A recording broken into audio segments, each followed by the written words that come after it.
Let me start with a question. What does Spider-Man and Superman have in common? They appear to be your typical superheroes, battling bad guys, rescuing lives, and flying through cities. Under the surface, though, they are just like us, people who make difficult decisions all the time. Both Spider-Man and Superman had to make judgments at one point or another that had no obvious right or wrong response.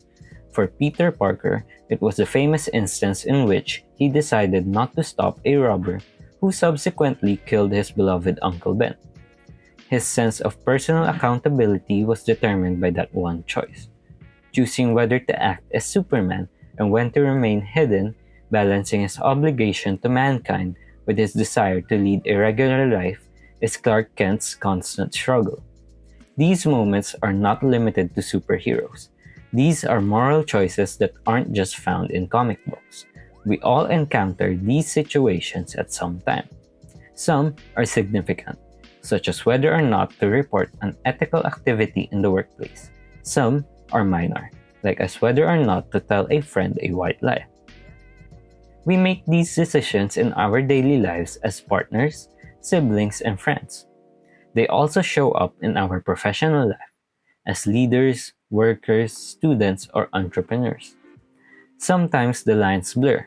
For example, you're a manager who finds out that a close colleague is using shortcuts. Or you may be an acquaintance who witnesses a friend make a derogatory internet post. Do you speak up, keep quiet, file a report, or give it up? What we're actually doing in each of these situations is making ethical choices, and it is the main focus of today's lecture. Ethical decision making, personal and professional context. We'll look at a methodical approach that can help us make morally sound decisions in both high stakes and low stakes situations. Because what defines you is not simply what you choose to do, but also how and why you choose to do it, whether or not you're wearing a cape. Stacey Abrams said something important about decision making. To make a good decision, you actually need to think about its contours and consequences. In other words, ethical choices aren't always easy to spot. Sometimes they're buried under pressure, emotion, or the fast pace of the moment. Imagine being in a situation where your friends ask you to lie for them, or a manager gives you instructions that feel wrong but you're not sure.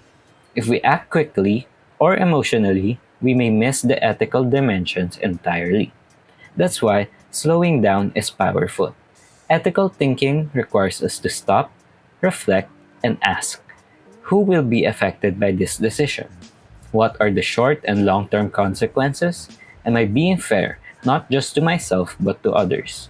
In a world that pushes for fast results, real integrity often comes from taking your time and choosing wisely. When we talk about ethical decision making, we're not just talking about making good guesses or following our gut. It's actually a thoughtful process that includes a few key steps. First, we compare and weigh the different options. What are the possible outcomes? Who can benefit from this outcome? And who might be harmed? Then, we make a decision. And this can take courage, especially when it goes against what's convenient or popular. Finally, we monitor the outcome and learn from it. Did the decision lead to the impact we hoped for? Would we choose differently next time? Think of this like Iron Man building his suit. Each version improves based on what he learned from the last. That's how ethical decision making works too. The goal isn't just to find what gets the job done, it's to choose what upholds our values and respects everyone involved. Because in the end, doing what's right might not always be easy, but it should always be intentional. So for the next slide, the ethical decision-making process. So the process starts with gathering facts, identifying what ethical issues are present, and considering the people involved. This is where we start to shift from instinct to analysis. Moral imagination. Being able to imagine different ways forward is crucial here. It helps us break out of default thinking. So, step 1, determine the facts provide the foundation for good judgment. Different people may see the same situation differently.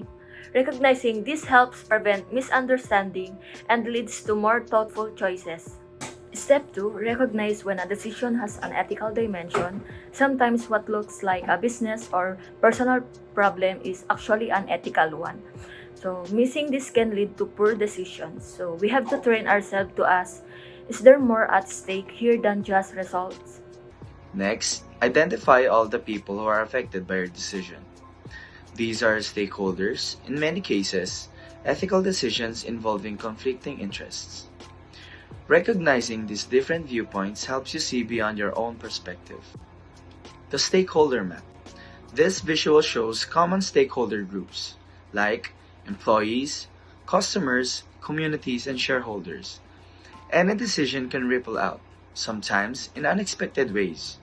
Ethical decision making includes considering how your actions affect others, not just yourself or your immediate goals. Step 4. At this stage, we weigh the alternatives and their impact on each stakeholder.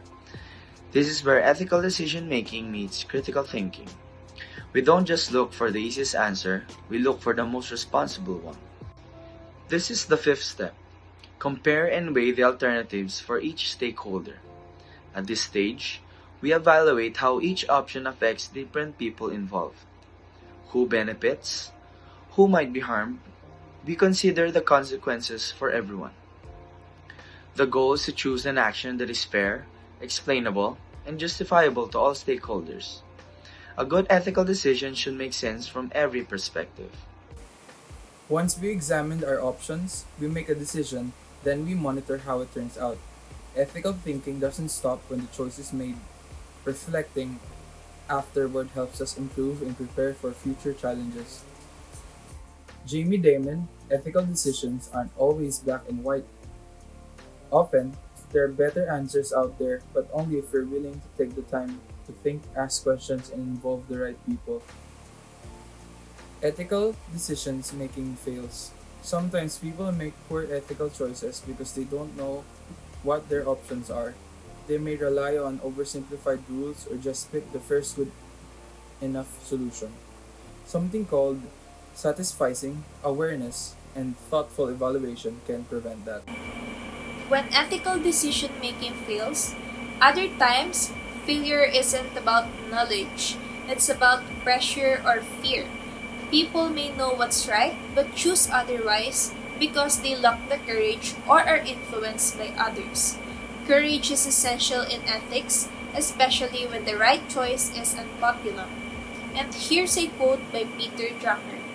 Most discussions of decision making assume that the only senior executives make decisions or that only senior executives' decisions matter. This is a dangerous mistake because ethical choices aren't just for executives. Every employee, student, or volunteer makes decisions that matter. Waiting for leadership to act isn't enough. Each of us has a responsibility to choose what's right. Next is decision making in managerial roles. Our personal and professional roles overlap, but each brings unique pressures. As managers, we don't just make decisions, we shape the environment others work in. A manager who models ethical behavior encourages it in the whole team. That's leadership with integrity. And to wrap up, superheroes may have powers, but their most important trait is character. Like them, we all face moments of decision that shape who we are. Ethical decision making isn't about being perfect, it's about being thoughtful, consistent, and responsible. Whether you're acting as a friend, a student, or a professional, your integrity is your real superpower.